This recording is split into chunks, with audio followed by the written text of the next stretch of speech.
الله وبركاته. الفاتحة إلى روح سيدنا حبيبنا شفيعنا رسول الله سيدنا محمد ابن عبد الله صلى الله عليه وعلى آله وصحبه وأزواجه وذريته الضيعين درجاتهم بالجنة وينفعون بأسرارهم وأنوارهم وعلومهم ونفعاتهم وبركاتهم في الدين والدنيا والآخرة ويجعلنا من حزبهم يرزقنا محبتهم ويتوفانا على ملتهم ويحشرنا في زمرتهم بالعافية وسلامة لهم. الفاتحة.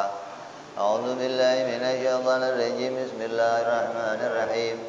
الحمد لله رب العالمين الرحمن الرحيم مالك يوم الدين إياك نعبد وإياك نستعين اهدنا الصراط المستقيم صراط الذين أنعمت عليهم غير المغضوب عليهم ولا الضالين آمين. بسم الله الرحمن الرحيم. نويت تعلم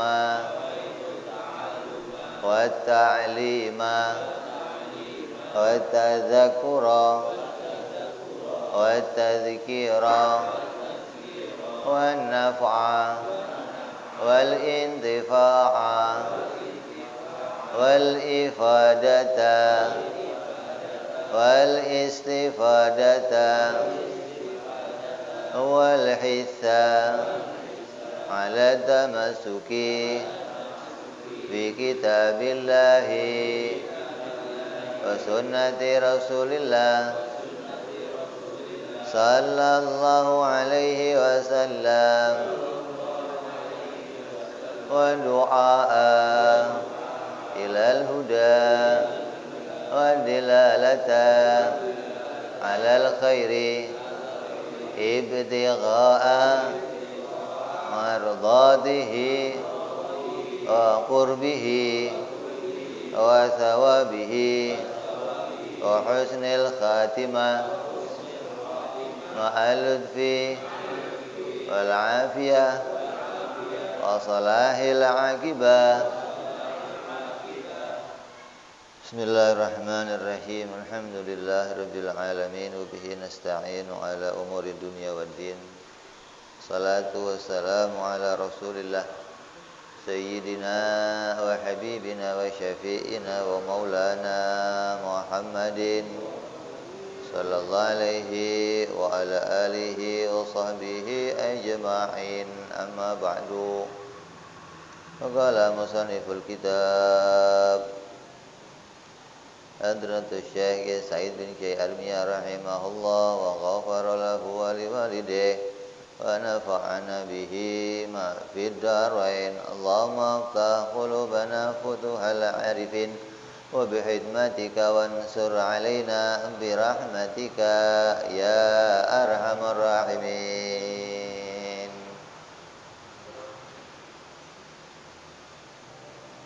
إلى أن قال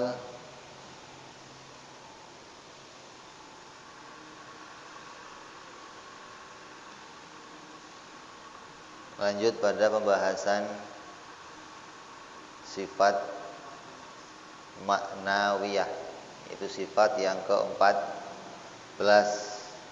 Wajib Allah bersifat qadiron,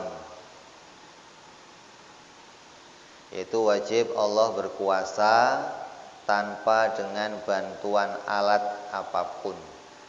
Mustahil Allah itu zat yang lemah. Maksudnya mustahil Allah itu zat yang membutuhkan alat di dalam menciptakan sesuatu. Jadi qadiron ini hubungannya sama kudrat.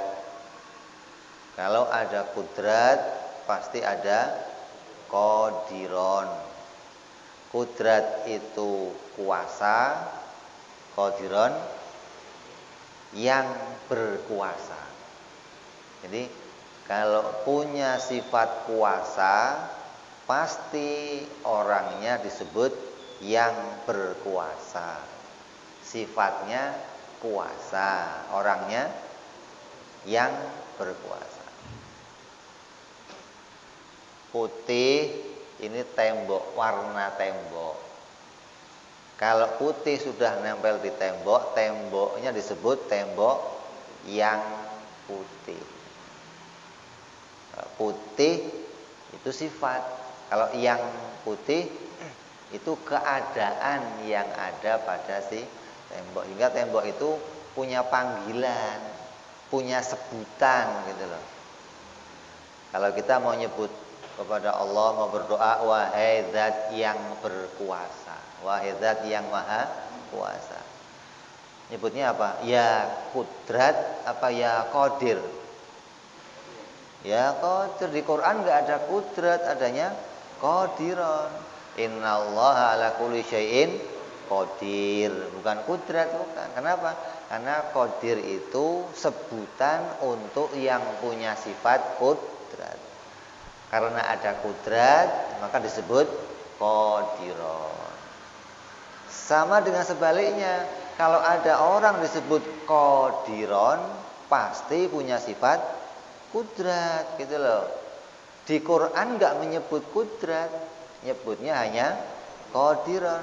Tapi setiap akal yang sehat, kalau ada yang disebut qadiran, pasti punya sifat kudrat, itu pasti. Masjid itu masjid yang putih, tapi nggak ada putihnya, bisa? Kalau nggak ada putihnya tapi disebut masjid putih, jadinya nama, bukan sifat. Kebon nanas, tapi nggak ada nanasnya, namanya apa? Nama, bukan sifat, gitu loh. Masjid putih, kalau itu sebagai sifat mesti ada sifat putihnya. Kalau nggak ada sifat putihnya, jadinya bukan sifat, jadinya nama.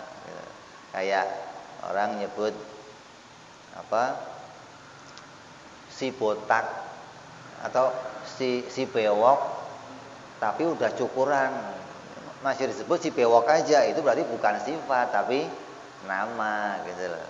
Kalau dia jadi sifat, mesti ada tandanya kenapa disebut si bewok. Oh, karena ada bewoknya, gitu. Oh, si botak karena ada rambutnya. Kalau gondrong tapi disebutnya si botak, berarti itu nama, bukan sifat. Ini biarpun dia cukur rambut, tetap disebutnya si gondrong. Ini nih, tetap si bewok sebutannya. Kenapa? Karena namanya si bewok dari dulu begitu sebutannya, gitu loh. Jadi walaupun nggak ada bewoknya, si bewok juga namanya. Jadi kita jangan terkecoh sama sebutan ini. Kenapa? Ada orang-orang Islam, ada kawan-kawan kita yang punya anggapan sebaliknya dari kita. Kalau kita itu menetapkan Allah itu qadiron karena punya sifat kudrat, kalau mereka mengatakan Allah qadiron tanpa punya sifat kudrat, loh, gimana sih ini? Kok ada sifat qadiron tapi nggak ada kudrat? Ya nggak bisa dipahami. Jadinya nanti nama, bukan sifat. Lah kalau nama itu bagi Allah, lah ditanyalah sifatnya Allah apa? Masa ada namanya nggak ada sifatnya, gitu. Jadi banyak anggapan ini di kelompok-kelompok Mu'tazilah, orang-orang yang dikeluarkan dari kelompok Ahlussunnah wal Jamaah. Kenapa? Karena pemikirannya berbeda dengan pemikiran Ahlussunnah wal Jamaah, gitu loh. Bukan Qur'annya, bukan hadisnya, bukan cara sholatnya, tapi pemikirannya berbeda. Dia mensifati Allah dengan qadiran, di Quran innallaha ala kulli syai'in qadir, tapi tidak karena sifat qudrat.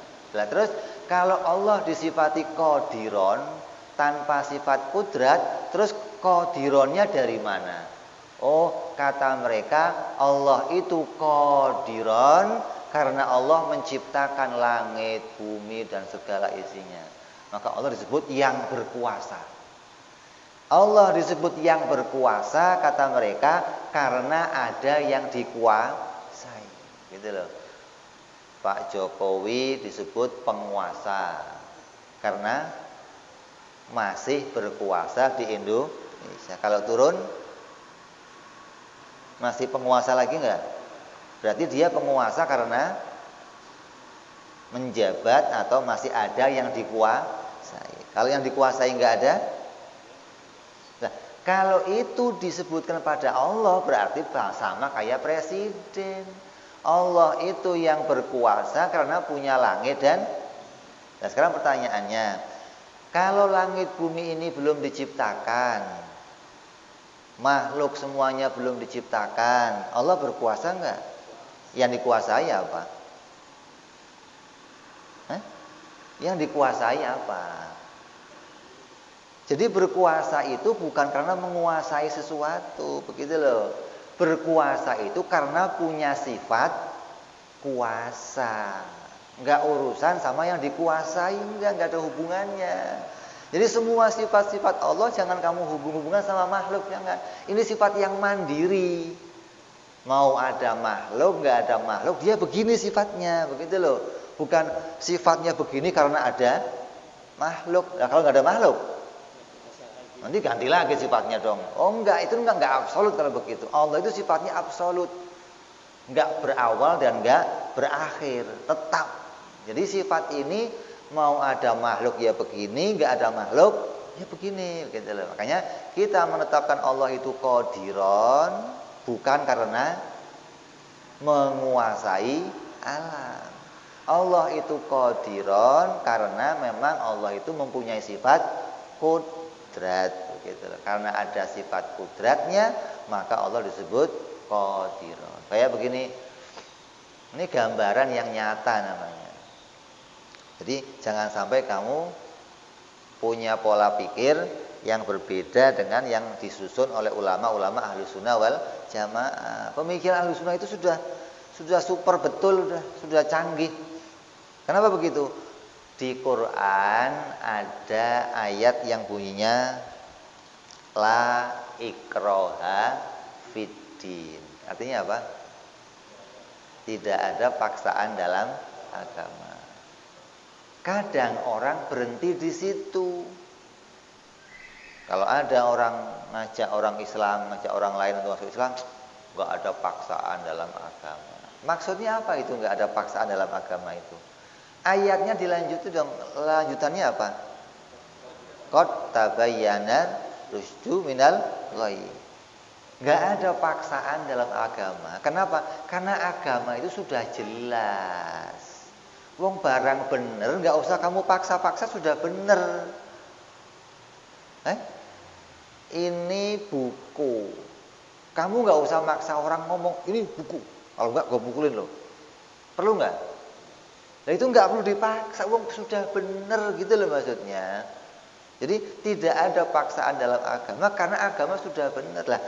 Benernya itu bagaimana? Yang sepemikiran dengan ahlu sunnah wal jamaah. Yang pola pikirnya itu dengan cocok dengan pemikiran ahlu sunnah wal jamaah, maka itu pemikirannya benar.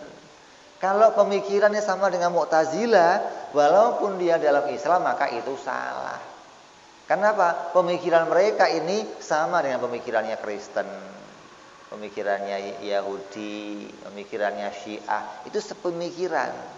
Nah kita tidak boleh sepemikiran dengan mereka. Kita harus keluar dari pemikiran mereka. Kita punya pemikiran sendiri disebut Thariqatul Ahlus Sunnah wal Jamaah, yang semuanya dipandu oleh Imam Abu Hasan Al-Asy'ari dan Imam Abu Mansur Al-Maturidi di dalam bagaimana berpikir memahami kebenaran agama, bagaimana berpikir mengenal sifat-sifat Allah dan pedoman-pedoman dalam agama. Jadi jangan sampai salah. Ya, jadi Allah itu wajib yang ke-14 bersifat qadiran. Mustahilnya Allah itu ajizan, mustahil Allah itu yang lemah. Artinya Allah menciptakan sesuatu tanpa adanya bantuan. Allah itu bukan zat yang butuh bantuan. Kalau kita itu orang yang selalu butuh bantuan. Kalau kita ini nggak dibantu, kalau kita kerja nggak ada alat bagaimana? Nggak bisa. Kita mau kerja apapun pasti punya alat. Contohnya apa? Sesakti apapun Doraemon itu pasti pakai alat. Pasti pakai alat. Kenapa? Kalau nggak ada alat mau kerja apa dia? Mau ngapain? Sesakti apapun dukun-dukun pasti pakai alat. Gitu loh. Sesakti apapun, orang sepinter apapun, orang bisa bikin apa mesti pakai alat. Karena kalau nggak ada alat, kamu nggak bisa kerja, begitu loh. Jadi kita itulah yang disebut zat yang selalu menggunakan alat. Nah kalau Allah nggak butuh sama alat. Allah itu kuasa. Apapun yang dimaui oleh Allah pasti terjadi. Hingga Allah nggak butuh alat untuk memunculkan segala sesuatu. Contoh, Allah menciptakan manusia. Manusia dibikin dari tanah, jadinya kayak kita, kayak kamu. Dibikin dari mani, jadinya kayak kamu. Berarti tanah dan mani ini enggak jadi alat. Walaupun itu digandengkan, yang terjadi tetap yang dimaui oleh Allah. Kalau Allah maunya buat manusia yang ada dagingnya, ada tulangnya, ya yang jadi itu. Mau ini gandengannya pakai apa saja, jadinya sesuai maunya Allah, gitu loh. Itu menunjukkan bahwa semua gandengan ini enggak mempengaruhi maunya Allah. Kalau Allah mau, yang terjadi itu ya maunya. Gandengan ini enggak mempengaruhi. Kalau kita kan enggak. Alat ini menjadi pengaruh. Kalau saya mau bikin tempe pakai kedelai, ya jadinya bisa digoreng. Kalau bikin tempe pakai semen,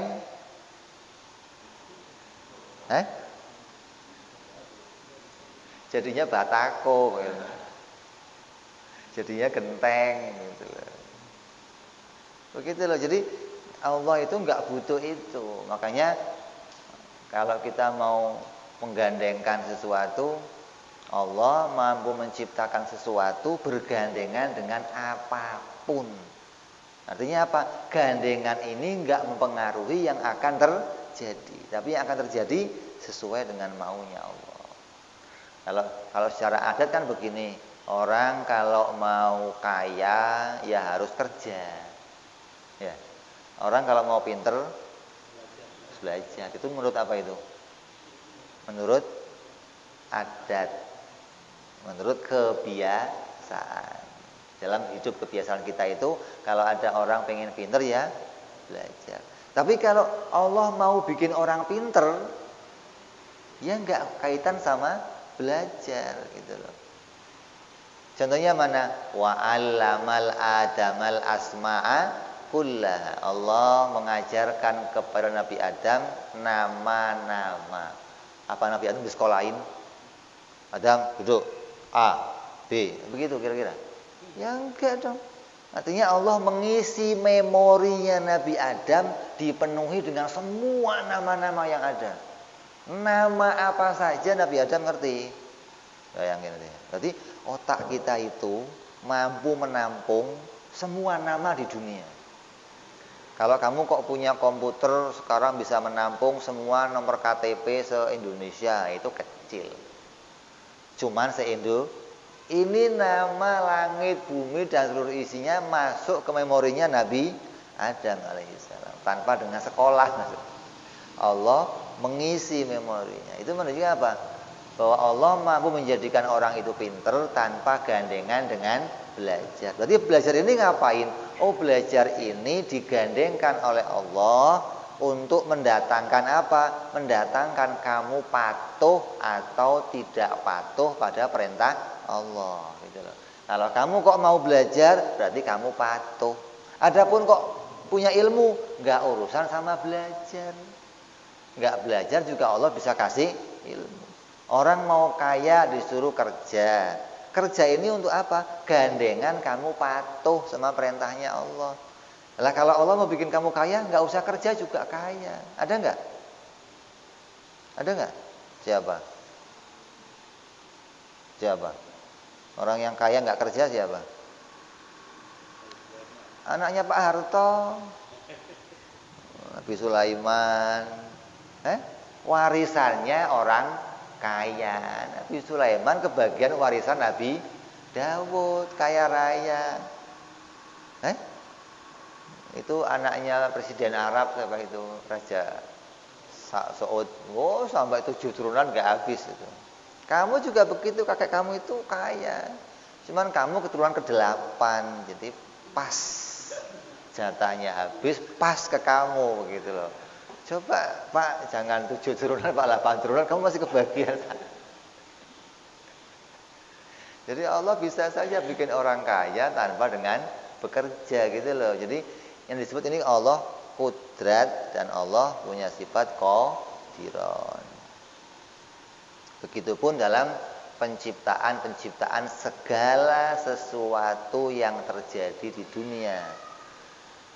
Kalau kamu bisa memahami makna ini, makna sifat ini kamu hayati, kamu pahami, kamu akan menyadari bahwa semua yang ada pada tubuh saya, gerak saya, diam saya, langkah saya, semuanya diciptakan oleh Allah. Tidak ada yang muncul sendiri, nggak ada. Jangan kamu kira tangan kamu bisa bergerak ini karena tulang-tulang kamu, sendi-sendi kamu yang Allah yang menggerakkannya Allah. Jangan kamu kira kamu bisa berdiri terus takbir, kamu sendiri yang mengangkat tangan, Allah yang menolong kamu. Nah, kalau kamu bisa lihat ini, maka kamu bisa mensyukuri nikmat Allah tiap waktu, gitu loh. Kadang ada orang bersyukur sama Allah tiap bulan doang, asal habis gajian, alhamdulillah. Kalau nggak gajian, enggak alhamdulillah, padahal nikmat Allah enggak cuman gajian, dikira nikmat Allah cuman ngasih gaji doang. Ya Allah, ini orang yang enggak memahami kudratnya Allah, enggak paham Allah itu qadiron, zat yang menjadikan sesuatu yang enggak butuh sama alat apapun. Sehingga kalau kamu sadari ini, tiap detik kamu hanya bisa ngucapinnya alhamdulillah, alhamdulillah. Atau apa? Astaghfirullah. Kenapa? Ya Allah, minta maaf karena kurang bisa mensyukuri semua nikmat-Mu ya Allah. Begitu penuhnya nikmat-Mu yang Kau berikan pada diriku, tapi sedikit sekali syukur yang Ku berikan kepada Engkau ya Allah. Sedikit sekali pujian yang Engkau berikan kepada Engkau ya Allah. Makanya kita kalau memuji Allah begitu. Subhanallah nuhsi sanaan anta kama asnaita ala nafsik. Subhana, maha suci Engkau, tidak ada yang bisa memuji Engkau seluas Engkau memuji pada dirimu sendiri ya Allah. Yang bisa sempurna memuji Allah itu ya dirinya Allah sendiri. Kalau kita muji Allah enggak sempurna. Hanya satu bagian kecil nikmat Allah yang kita syukuri. Sedangkan nikmat lainnya kita tinggalkan, belum kita syukuri. Kita syukur nikmat kedipnya mata satu. Yang kita tinggal nikmat apa? Banyak. Nikmat mata yang sini belum, nikmat kuping belum, nikmat seluruh tubuhnya nikmat yang Allah jadikan enggak sempat kita syukuri. Kenapa? Karena terbatasnya kita untuk bisa mensyukuri nikmatnya Allah Subhanahu wa taala.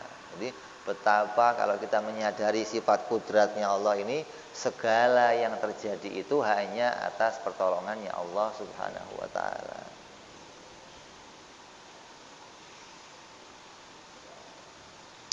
Kemudian yang ke-15 sifat muridan, yang maha berkehendak.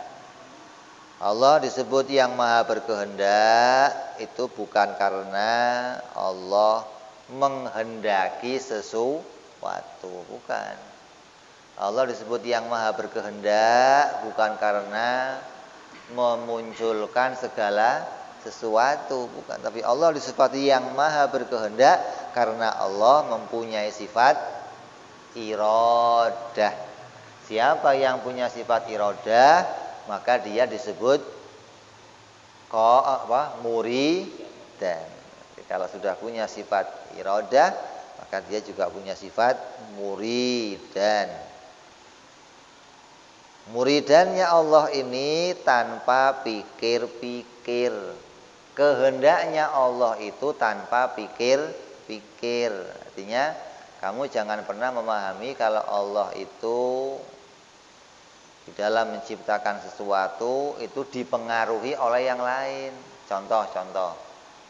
Ada orang yang menghendaki sesuatu karena dipengaruhi yang lain. Kamu lagi makan, atau datang pengamen, datang orang minta-minta, datang orang yang lagi butuh, yang keadaannya itu membuat kamu melas. Tadinya kamu nggak gubris, Pak, minta Pak, kamu diem aja. Begitu kamu lihat, lama-lama mulai tersentuh hatinya, lama-lama mulai kesian, terus baru berarti munculnya kehendak kamu untuk ngasih itu karena apa? Nah, karena tersentuhnya hati. Kalau hati nggak tersentuh, bodoh amat. Lu mau nungging kayak mau bodoh amat, nggak ada urusan gue malu. Hatinya nggak tersentuh gitu. Kalau hatinya tersentuh, kesian. Baru, lah Allah itu menciptakan sesuatu nggak begitu nggak karena Allah tersentuh enggak. Makanya Allah itu disebut ihsan. Zat yang maha pemberi, yang maha baik. Allah itu ihsan, maha baik. Lah ihsannya Allah itu jangan disamakan dengan ihsannya kita. Ihsannya Allah itu maknanya muhsin. Apa artinya muhsin? Artinya menciptakan kebaikan. Sebelum kita ini muncul, sebelum kita ini butuh sesuatu, Allah menentukan segala apa yang jadi kebutuhan kita. Coba. Itu muhsin namanya. Kalau nggak diartikan ke arah itu, nanti irodahnya Allah itu dipahami dengan pikir-pikir. Ada hamba doa, kata dia, kamu doa aja terus, ntar juga lama-lama dikasih. Kok lama-lama dikasih? Kalau lama-lama dikasih berarti Allah mikir, ngasih enggak? Kasih enggak ya? Kasih enggak ya? Maksa enggak lu? Maksa Pak, ya udah kasih dah. Begitu apa?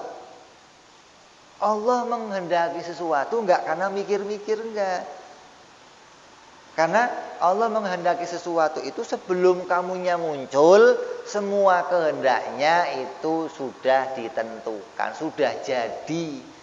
Buku itu sudah ditutup, sudah nggak berubah lagi nih. Skenario sudah jadi. Jadi kalau kamu kok sekarang minta sama Allah, ya Allah, saya jomblo ya Allah, belum punya jodoh, tolong dekatkan jodoh saya. Kok Allah datangkan jodoh? Karena memang sebelumnya kamu sudah ditulis kamu akan punya jodoh. Begitu loh. Bukan, oh tadinya belum ada jodohnya. Allah belum menghendaki dia punya jodoh. Gara-gara minta, terus lama-lama dikasih jodoh. Itu sama kayak kita kalau begitu. Kehendaknya Allah mengalami perubahan. Kehendaknya Allah dipengaruhi sesuatu. Oh enggak begitu. Allah berkehendak tanpa dipengaruhi oleh sesuatu. Lah kok begitu? Karena kehendaknya Allah itu menentukan sesuatu sebelum semuanya diciptakan. Dalam keadaan keesaan Allah, tanpa ada malaikat, tanpa ada nabi, tanpa ada makhluk, semuanya Allah menentukan. Jadi kehendaknya dipengaruhi apa? Ya nggak ada pengaruh apa-apa, begitu loh.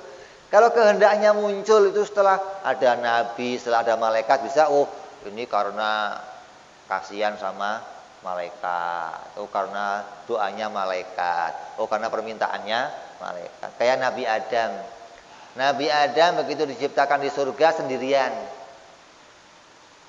Lama-lama jenuh juga sendirian, ngapain gua kelompong, nggak ada kawannya. Pingin pasangan. Maka Allah menciptakan pasangan. Allah menciptakan pasangan itu bukan karena permintaan Nabi Adam. Tapi Allah tahu, Allah menghendaki bahwa ini hambaku butuh pasangan, maka dibikin pasangan. Sebelum dia minta, sudah dibikinin pasangan. Apa enggak istimewa? Itu namanya apa? Muhsin. Zat yang menjadikan kebaikan. Bukan yang menjadikan kebaikan gara-gara terpengaruh sesuatu. Bukan. Jadi Allah menghendaki sesuatu tanpa pikir maknanya enggak dipengaruhi apapun. Jadi kalau kamu kok sekarang doa, kamu sekarang kerja, kamu sekarang banting tulang, banting kepala, banting kaki, kamu banting semua, kok terus kamu dapat sesuatu, itu bukan karena banting-bantingan tadi. Karena memang sebelum kamu banting, sudah Allah tulis, kamu akan dapat ini, akan dapat ini. Nah terus banting-bantingan saya dapatnya apa, Bib? Dapatnya pahala atau dosa. Ada yang cari kerjanya dengan cara halal dapat dosa. Cari kerja dengan cara yang halal dapat pahala. Cari kerja dari jalan yang haram dapat dosa. Adapun jadinya sebelum kamu muncul sudah ditentukan. Itu harus begitu kamu mengimani Allah Maha berkehendak. Jadi Allah itu berkehendak tanpa mikir-mikir, maknanya tidak dipengaruhi oleh apapun. Sebelum kita muncul, sebelum kita tercipta, Allah menentukan segala sesuatu. Ada yang jadi raja, ada yang jadi nabi, ada yang jadi presiden, ada yang jadi rakyat jelata, ada yang jadi tukang pukul, ada yang jadi tukang dipukuli, ada enggak? Ya, yang bikin siapa? Ya Allah. Kamu tukang pukul, kamu tukang dipukuli, apes. Pokoknya jadinya begitu loh. Terus gimana? Harus diterima, wong itu yang dipilihkan Allah. Siapa tukang pukulnya dulu? Abu Jahal, Sayyidina Umar, tukang pukul semua. Yang dipukuli siapa? Bilal. Ampun, Ahad. Itu bisanya begitu doang. Allah Maha Esa, Allah Maha Esa. Mau dipukulin keluarnya Esa, Allah Maha Esa. Tetap dia iman kalau ini diciptakan oleh Allah. Itu yang hebat. Makanya generasi sahabat itu nggak ada yang niru dah. Generasi orang-orang yang iman kepada Allah nyata. Udah nggak ada lagi. Pak, kenapa? Karena yang didik Nabi, yang ngajari Nabi, yang nggak terpengaruh sama jimat, nggak terpengaruh sama semacam-macam, nggak ada semuanya Allah. Ini didikan Nabi luar biasa. Coba digebukin sampai batu gede ditindih ke badannya, keluarnya apa? Ahad. Allah Esa. Ini semua takdirnya Allah, ini semua kehendak Allah. Kalau Allah nggak menghendaki, ini semua nggak akan muncul, nggak akan terjadi. Itu sudah luar biasa. Jadi betul-betul di dalam hatinya mengimani Allah itu menghendaki sesuatu tanpa dipengaruhi apapun. Hingga kalau kita kok sekarang kita nerima sesuatu dari Allah, langsung kamu harus ingatnya ini murni karena pilihan Allah. Ini murni karena kebaikan Allah. Enggak karena saya begini, enggak karena saya begini, enggak. Itu buang semua. Itu baru kamu iman sifat irodah. Kalau ketika kamu dapat sesuatu masih kamu terpengaruh, ini gara-gara ini, itu bukan iman. Itu syariat. Nah, kalau syariat maka kamu harus bersyukur. Makasih ya Pak. Nah, itu syariatan. Tapi imaniyahnya, i'tiqadiyahnya ini datang murni karena kebaikan Allah. Enggak ada pengaruh dari yang lain, enggak ada. Bukan gara-gara saya ngaji, bukan gara-gara saya wiritan, bukan gara-gara saya sedekah, bukan gara-gara saya puasa, bukan. Saya mendapatkan ini gak ada pengaruhnya dari apapun. Contoh. Kamu sekarang jadi laki-laki karena apa? Ada yang milih dulu? Kamu pernah minta sama Allah? Gitu loh, itu harus murni ke situ, begitu loh. Kamu punya mata, kita punya tangan. Kamu jadi umat Nabi Muhammad SAW itu milih nggak dulu? Daftar nggak dulu? Ya Allah, nanti saya kalau lahir ke bumi tolong jangan jadi Kristen ya Allah. Jadinya umat Nabi aja. Milih dulu. Ini murni. Bukan, kon saya kalau bapak saya Islam. Banyak yang bapaknya Islam, anaknya kafir juga banyak. Jadi nggak dipengaruhi apa-apa, enggak. Kalau bicara etikodiah, itulah yang harus kita hadirkan. Bahwa saya memperoleh segala kebaikan ini murni karena didatangkan oleh Allah Subhanahu wa Ta'ala. Itu kamu bisa bersyukur secara sempurna kepada Allah. Nah, adapun syariatannya, kita terima kasih sama orang lain, kita nganterin pujian untuk orang lain, itu dapatnya pahala, begitu loh. Man lam yaskurin nas, lam yaskurillah. Itu maknanya perintah Allah.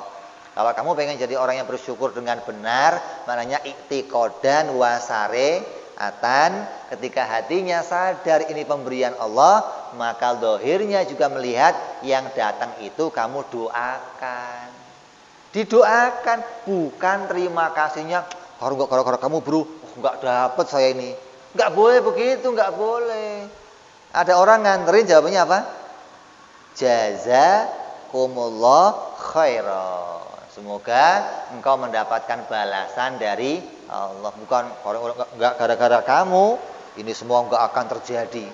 Itu Allah yang begitu, bukan manusia, bukan. Kalau Allah enggak ciptakan, Allah enggak kehendaki ini semua, baru ini enggak akan terjadi.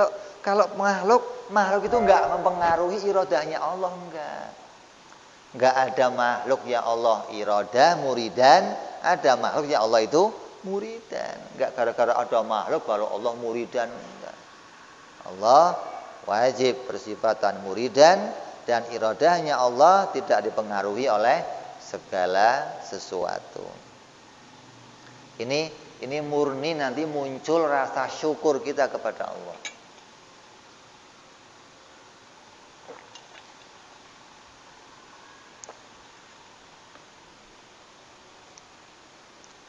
Terus sifat yang ke-16. Sifat yang muridan lawannya apa? Karihan, terpaksa. Mustahil Allah itu terpaksa. Terpaksa itu apa? Menghendaki sesuatu karena pengaruh orang lain, itu terpaksa namanya. Menghendaki sesuatu dipengaruhi oleh yang lain. Kalau enggak gara-gara ini, enggak mau gua begini. Oh, berarti dia terpaksa ngelakuin itu. Nah, Allah enggak begitu. Batu aja kalau ditetesin air terus lama-lama bolong. Ya, batu tetesin lama-lama. Nah, Allah disamain batu kan berat. Kamu otaknya itu waras apa enggak? Kamu doa aja terus, kita juga lama-lama dikasih. Ya, apa ini? Itu bukan i'tiqad. Itu syariat. Kamu jangan putus berhenti berdoa walaupun enggak dikasih, gitu loh. Itu syariat. I'tiqadnya kamu mau minta, ya Allah ngasih, kamu enggak minta, Allah ngasih. Wong Allah ngasih itu enggak gara-gara kamu minta. Sebelum kamu minta, yang akan diberikan untuk kamu sudah ditentukan. Ini hebatnya. Kalau kamu kok minta terus dikasih, berarti apa itu? Cocok sama kehendak Allah. Kalau kamu minta kok enggak dikasih, berarti enggak cocok sama kehendak. Yang terjadi yang ada pada kamu apa yang dikehendaknya Allah? Ya, sesuai dengan kehendaknya Allah. Jadi kamu minta ada orang baca wirid 7 hari 7 malam pengen bisa terbang. Tahu-tahu bisa terbang. Di hatinya apa? Gara-gara gua wiritan, gua bisa. Sudah hilang iradahnya Allah, hilang kalau begitu. Jadi sebelum kamu wiritan, kamu ditentukan kamu nanti akan wiritan dan kamu akan berhasil terbang, dicampur kamu akan syirik. Itu ditulis begitu. Serem, udah terbang, campur syirik lagi. Kenapa? Kamu menyekutukan Allah, menganggap selain Allah membantu kamu bisa terbang. Apa itu ya Allah? Jadi harus kamu murnikan i'tiqad kamu yang kita peroleh ini bukan karena pengaruh apapun. Ini semua murni karena iradahnya Allah.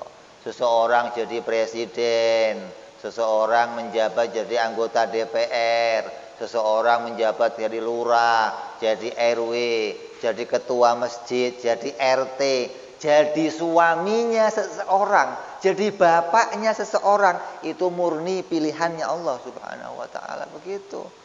Bukan gara-gara gua kan gua pelet dia, maka dia seneng sama gua, mau lu pelet, mau lu pel sekalian, enggak ada urusannya. Mau diapain? Kalau sudah nggak ada jodohnya ya nggak bisa ketemu, begitu loh. Kalau sudah jodoh itu gampang aja. Asam di gunung, garam di laut aja ketemu. Di mana ketemunya? Sayur asam kan ketemu asam. Jadi kalau sudah jodoh itu gampang aja, kamu nggak usah bingung. Jadi jangan sampai kamu punya hati, wah ini semua saya peroleh dipengaruhi oleh selain Allah, enggak ada. Semua ini murni atas kehendaknya Allah. Kalaupun saya doa kok kabul, memang ini cocok sama kehendak Allah. Saya kerja kok berhasil, memang ini kehendaknya Allah. Saya mau jadi anggota DPR kok nyawer, memang jadi udah kehendak Allah. Jadi presiden saya kehendak semuanya, nggak ada satupun yang goro-goro saya begini, kalau saya nggak nyawer nggak jadi saya. Atau nggak ada urusan lu mau nyawer nggak nyawer. Yang nyawer nggak cuman kamu ya. 5 orang mau jadi anggota DPR nyawer semua nggak? Yang jadi berapa? 1. Berarti kan nyawer itu nggak mempengaruhi gitu loh. Yang mempengaruhi apa? Kehendak Allah. Kalau kehendak Allah ada kamu jadi, mau nyawer nggak nyawer, jadi. Gitu loh. Mana urusan? Banyak buktinya banyak. Kalau kita mau gambarkan, nggak selesai kita bicara. Jadi contohnya kamu cari sendiri banyak. Segala terjadi itu atas kehendaknya Allah. Terus yang ke-16, aliman. Allah itu zat yang maha mengetahui. Kayak gambaran begini, orang itu jenius. Seseorang disebut jenius karena apa? Karena punya ilmu, pinter, begitu loh. Jadi jenius itu sama aja dengan aliman. Kenapa disebut aliman? Karena punya ini orang alim. Kenapa? Karena punya ilmu. Oh ini orang alim. Kenapa? Karena muridnya banyak. Gak ada hubungannya.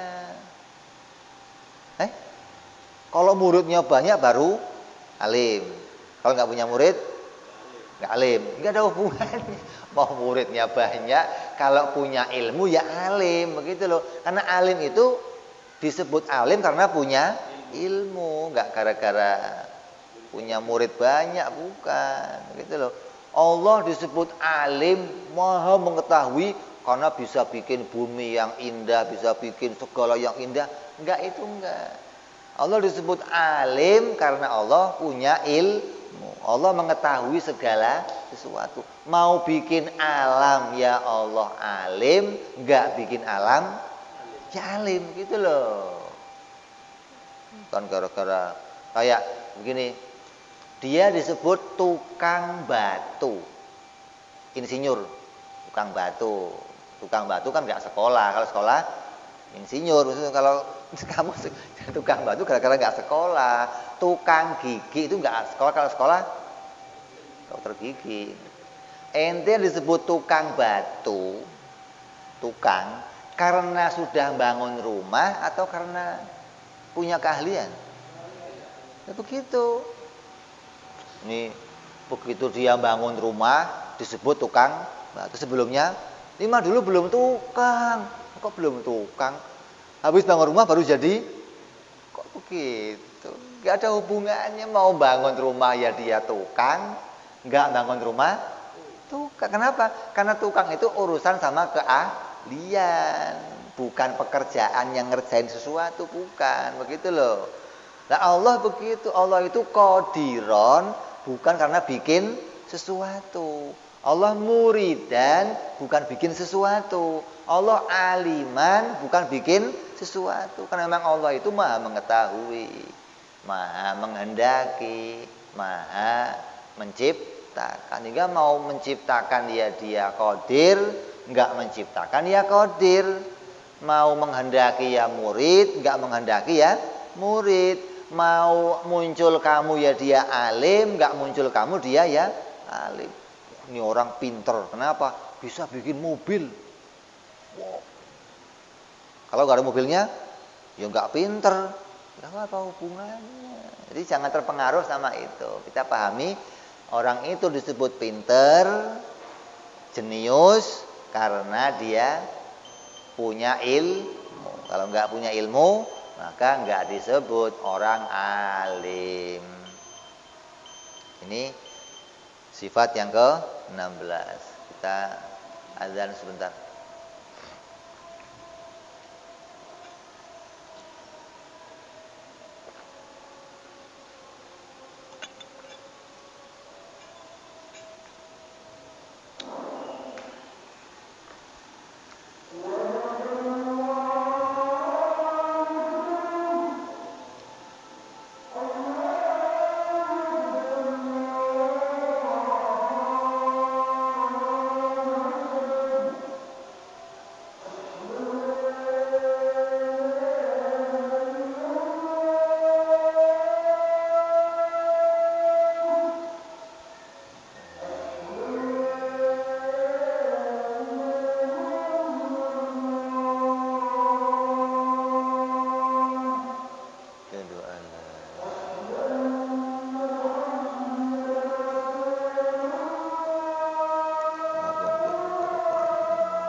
الصلاة القائمة سيدنا محمد الوسيلة والفضيلة والشرف والدرجة العالية الرفيعة وبعد المقام المحمود الذي وعدته يا أرحم الراحمين رب اغفر لي ولوالدي يا رب اغفر لي ولوالدي يا رب اغفر لي ولوالدي يا الله رب اغفر لي ولوالدي يا رب اغفر لي ولوالدي وارحمهما كما ربيانا صغيرا اللهم بارك لنا وفي أولادنا وحفظهم ولا تضرهم وارزقنا برهم وفقهم لطاعتك اللهم بارك لنا ولهم في الحال والمعال والعيال بجاه كبير المتعال وصلى الله على سيدنا محمد وعلى آله وصحبه وسلم والحمد لله رب العالمين.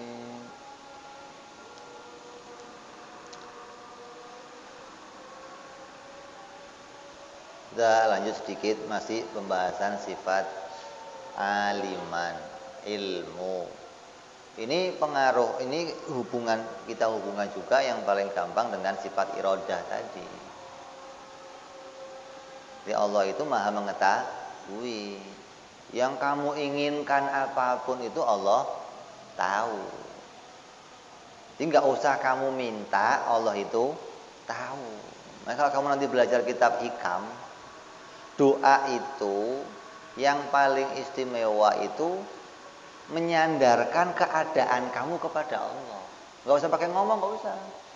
Keadaan kamu sadari datangnya ini dari Allah, dan kamu sadari yang bisa ngangkat ini ya Allah, ya hanya Engkau. Contoh, perut kamu kriuk-kriuk, tandanya apa?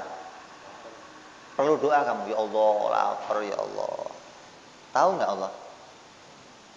Kalau perut kamu kriuk-kriuk itu Allah tahu nggak? Perlu doa kamu. Untuk ngasih tahu Allah perlu doa. Ya Allah, saya lapar. Kamu ngasih tahu gitu. Allah tahu nggak? Dan ngapain kamu doa ngasih tahu?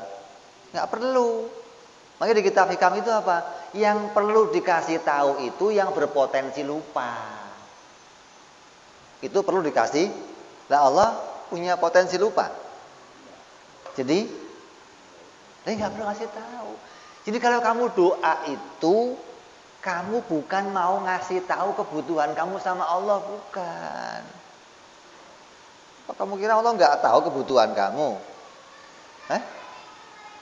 Kalau sudah sininya kering, berarti pengen apa? Allah tahu. Kasih tahu lagi. Ya Allah, haus ya Allah. Jadi kalau kamu doa itu kamu nggak boleh punya i'tiqad Allah belum tahu hajat saya. Terus akan saya kasih.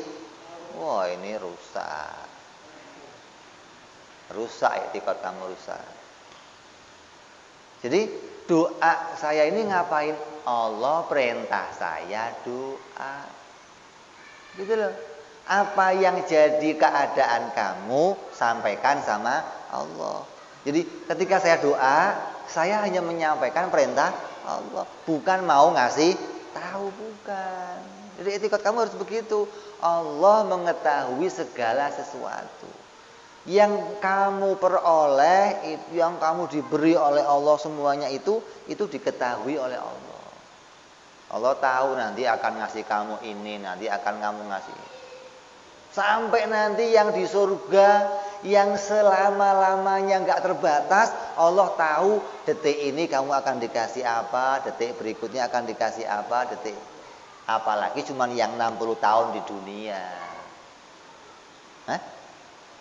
Berapa tahun di dunia paling lama? 60 tahun. Di akhirat? Yang selamanya itu Allah tahu detik demi detik kamu akan dapat bagian apa nanti. Detik ini kamu makan anggur, detik berikutnya kamu makan apel, berikutnya kamu makan duren, berikutnya kamu bubuk, berikutnya kamu makan apel lagi, bubuk lagi, terus ini diketahui oleh Allah.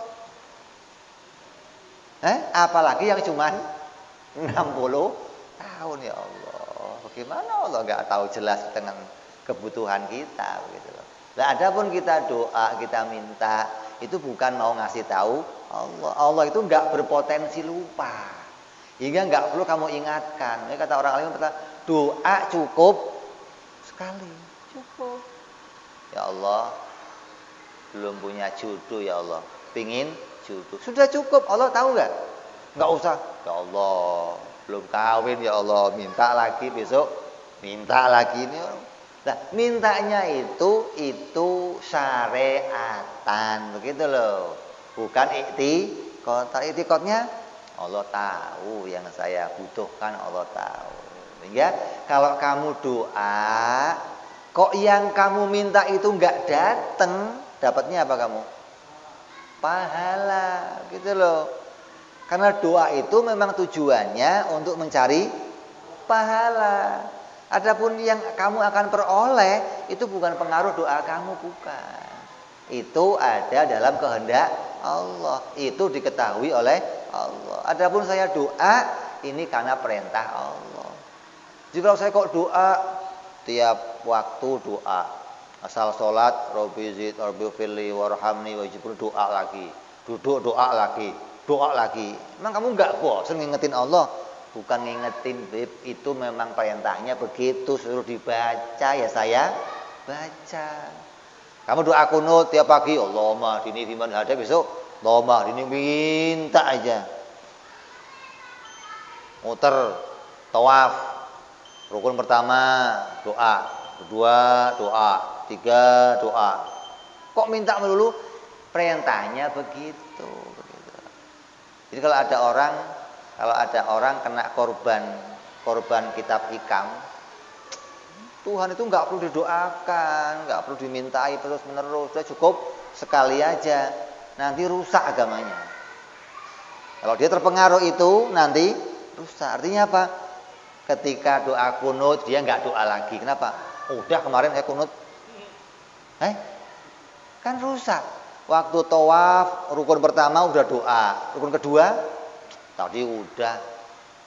Nggak bisa beragama dengan benar. Jadi tujuannya bukan mau mengingatkan Allah. Tujuannya bukan mau mendatangkan apa yang saya minta. Tujuannya ini perintah Allah. Harus begitu gitu loh. Etikotnya Allah mengetahui segala sesuatu. Mustahil Allah bodoh. Mustahil Allah tidak mengetahui sesuatu, baik yang nyata ataupun yang samar. Segala sesuatu pasti diketahui oleh Allah Subhanahu wa taala. Insyaallah kita teruskan yang akan datang bicara sifat yang ke-17. Wallahu a'lam bishawab. Ila hadratin Nabi al-Fatihah. A'udzu billahi minasyaitonir rajim. Bismillahirrahmanirrahim. Alhamdulillahirabbil alamin arrahmanir rahim maliki yaumiddin. Iyyaka na'budu wa iyyaka nasta'in ihdinas siratal mustaqim. Siratal ladzina an'amta 'alaihim ghairil maghdubi 'alaihim waladdallin. Amin. Ya Rabbana i'tarabna bi annana qatarabna wa annana asrafna ala ladha ashrafna fatub alaina tauba aghsil kulli hauba wastur lana awrati wa amini rawati waghfir li walidina rabbi wa mauludina wal ali wal ihwani wa sairil hillani wa kulli dhi mahabbah أو جيرة أو صحبة والمسلمين أجمع آمين ربي اسمع فضلا وجودا منا لا باكتساب منا بالمصطفى رسولي بكل سولي صلى وسلم ربي عليه عند الحب وآله وصحبه عدد ضنس صحبي والحمد للإله بالبدء والتناهي سبحان ربك رب العزة عما يصفون سلام على المرسلين الحمد لله رب العالمين.